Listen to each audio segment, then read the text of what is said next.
asalaamaaleykum wa rahmatullah mbokk yi maa ngi lay nuyu di la ziar di ñëw tey rek si benn mbir mu am solo boo xam ne comme li ngeen gis noonu seen écran li ñu bëri xam ne ko muy ñàppataan ak graisse boobu noonu ngeen di gis nga xam ne graisse mbëtt la graisse mbëtt dëgg waxuñ nag nit jug rek ut sa benn graisse rek ñëw teg déedéet ak poxet boobu ngeen di gis dinañ ko boole itam ak lem bi nga xam ne lem pur lay doon.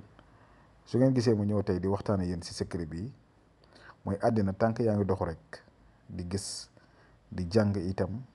ñu lay xamal lii mu nekk mbir moo xam ne mag ñi dañ ko daa jëfandikoo waaye nag buñ ko waxee dañ koy wax ci diggante jëkkër ak jabar du pour ay caaxaan bu fekkee ne mënta ñàkk ba mënta ñàkk ñu defal ko ñi nga xam ne dañoo nekk ci tànku sëy dañoo nekk ci yoon yu sëy ñoo xam ne tey jii nii seen diggante ci sëy lañ jublu waaye lii du pour ay caaxaan. lu ci gën sax mooy defal ko ñi nga xam ne dañoo nekk ci biir néegu sëy ndax damay faral di wax ne parfois nga gis góor di la jàmbat jabaram nga gis jabar ju lay jàmbat jëkkëram ñàkk déggoo ñàkk ànd ñàkk jox cër ñàkk teewlu ndaxte nit ki muy góor gi muy jigéen gi ku ci nekk war na jox moromam cër bëgg ko yërëm ko yër ko te lii nag boo ko defee incha allahu rabbi wallahi alazim comme ni ngeen gisee ñàppantaan boobu nag di kole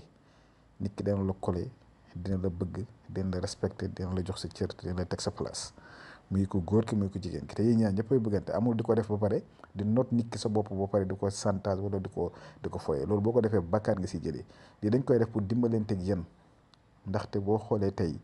képp ku la oo ñaareel bu dee fukki nit ñoo la oo si bés bi mën naa wax ne juróom-ñeenti ñëpp wala juróom-ñetti ñëpp si wàllu diggante lañ lay jooytu moo tax ñu ñëw lii tey di si waxtaan ak yéen man nag dama leen wax lu leer nañ képp ku may oo pour ma liggéeyal ko na ma wax dëgg te itam bu ma wax ay sama gel beeg sama far bi déedéet sama jëkkër wala sama jabar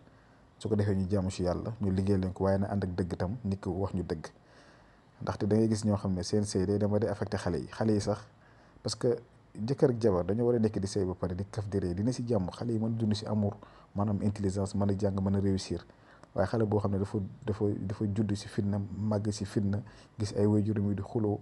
gis ay waajuram yi di jotee di werante loolu baaxut dégg nga te am na ñoo xam ne sax dañ koy def te duñ ko tey moo xam si ku góor ki wala si jigéen nga ndaxte dëddale yi bëri na fi cat day faral di faral di def loolu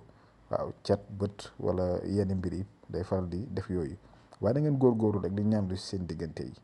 waaw surtout sax ñiy sëy man ñoom gën a ñor ñu nekk si biir néegu sëy di sëy bu neex moom amul lu ko gën si àddina